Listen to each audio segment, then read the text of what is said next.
सभी को नमस्कार, गुड मॉर्निंग।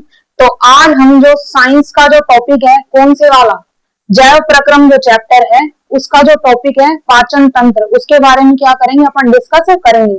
इसमें जो क्या कर रखा है, अलग अलग तरह के क्या दे रखे हैं, सिस्टम दे रखे हैं, यानी कि क्या दे रखे हैं, तंत्र दे रखे हैं, है ना। तो उनमें से अपन पहला जो डिस्कस करेंगे वो कौन सा करेंगे, अपन पाचन तंत्र यानी डाइजेस्टिव सिस्टम के बारे में क्या करेंगे, डिस्कस करेंगे। तो ये जो चैप्टर है कौन सा, जैव प्रक्रम वाला, कक्षा 10 का क्या है ये चैप्टर, जैव प्रक्रम। इसी में से अपन ने क्या है, ये सिस्टम है जो दे रखे हैं, उनमें पहला वाला जो सिस्टम है कौन सा है, डाइजेस्टिव सिस्टम यानी कि पाचन तंत्र। इसके बारे में क्या करेंगे, अपन डिस्कस करेंगे। तो इसमें कौन कौन से सिस्टम दे रखे हैं, कौन से वाले चैप्टर में, जैव प्रक्रम में। इसमें अपन क्या करते हैं, पहले लिख लें इनको कि कौन कौन से सिस्टम दे रखे हैं। चलो लिख लेते हैं। हाँ तो भाई ये जो जैव प्रक्रम है चैप्टर, वैसे कक्षा 10 में कौन से नंबर का है, ये 5वें नंबर का है। चैप्टर नंबर कौन सा है, ये चैप्टर 5th है ना, ये वाला चैप्टर है जैव प्रक्रम।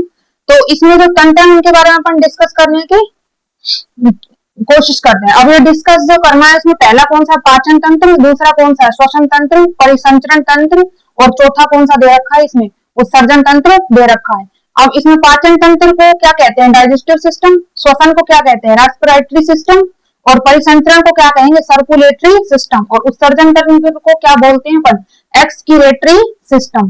तो ये जो तंत्र हैं बेसिक इसमें मेन दे रखे हैं, उनमें सबसे पहला अपन कौन सा करेंगे, पाचन तंत्र के बारे में, इनकी डाइजेस्टिव सिस्टम के बारे में क्या करेंगे, डिस्कस करेंगे। तो पाचन तंत्र को समझने से पहले अपन ये समझते हैं, तंत्र को समझने से पहले अपन ये समझते हैं कि जो पाचन होता है वो क्या होता है। तो पाचन क्या है, हम जो क्या करते हैं, खाना खाते हैं, क्या करते हैं, खाना खाते हैं।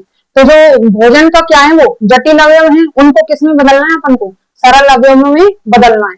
तो भोजन के जो जटिल अवयव है, अणु है, उनको किसमें बदलना, सरल अवयव में बदलना क्या कहलाता है, पाचन कहलाता है। तो अपन इसकी डेफिनेशन लिख लें पाचन की। चलो देखो इधर।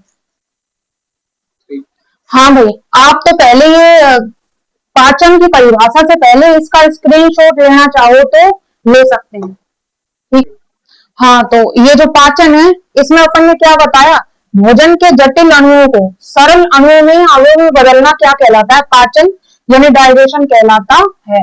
भोजन के जो जटिल अवयव हैं, अणु हैं, उनको किसमें बदलना, सरल में बदलना क्या कहलाएगा, पाचन, डाइजेशन कहलाएगा। अब इसमें जो क्या है, पाचन जो होता है, डाइजेशन होता है, उसको जो संपन्न करने वाला तंत्र होता है, उसको क्या कह रहे हैं, पाचन तंत्र कहते हैं। तथा यह प्रक्रिया जिस तंत्र में संपन्न होती है उसे क्या कहते हैं, पाचन तंत्र कहते हैं। यहाँ तक उम्मीद है कि सबको क्लियर इसमें हो गया होगा। अब इसका क्या कर सकते हो, आप स्क्रीनशॉट ले सकते हो। पाचन तंत्र में क्या कर रखा है, निम्न भागों से क्या होता है, मिलकर के बना हुआ होता है। इसमें पहला दे रखा आहार नाल, जिसको क्या कहते हैं, एलिमेंट्री कैनाल, और दूसरा क्या है, पाचक ग्रंथियां यानी कि डाइजेस्टिव ग्लैंड्स।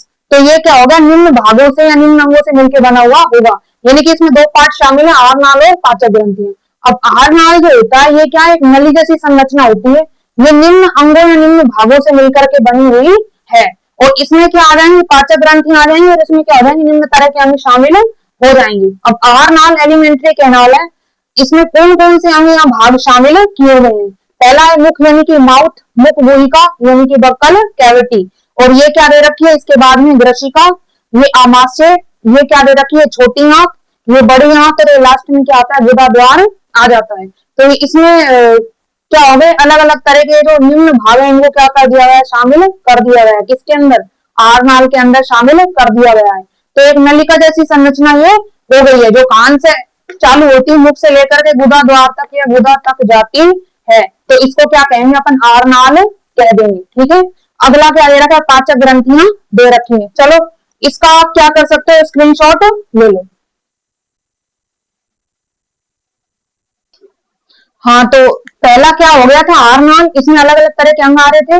तो अब दूसरा क्या है, पाचक ग्रंथियां, इसके अंतर्गत निम्न प्रकार की ग्रंथियां शामिल की गई हैं, जिनसे पाचक रसों का क्या किया जाता है, स्त्रावण किया जाता है। पाचक रस अलग अलग तरह के क्या होते हैं, स्रावित होते हैं। तो ये पाचक ग्रंथियां कौन कौन सी होगी, लार ग्रंथि, यकृत ग्रंथि, और कौन सी हो गई, अग्नाशय ग्रंथि हो गई। अग्नाशय ग्रंथि को मिश्रित ग्रंथि भी कहते हैं। क्यों कहते हैं, आगे अपन क्या करेंगे, डिटेल में पढ़ेंगे भाई। वास्तव में अग्नाशय जो ग्रंथि होती है इसको मिश्रित ग्रंथि क्यों बोला जाता है, क्योंकि बहिस्रावी अंतःस्रावी दोनों प्रकार की होती है। इसको डिटेल से अपन पढ़ेंगे।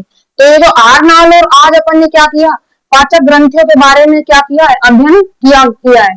तो इसमें क्या करेंगे अपन, आरनाल और पाचक ग्रंथियां विस्तृत रूप से कल चित्र के द्वारा मैं क्या करूंगी, आपको समझाऊंगी। चित्र से क्या करेंगे अपन, याद करेंगे। अपन को रटना बिल्कुल भी नहीं है, बिल्कुल एकदम आसान और सरल भाषा में क्या करना है, इसको समझना है। तो इसको क्या करेंगे अपन कल चित्र के माध्यम से क्या करते हैं, देखते हैं। धन्यवाद।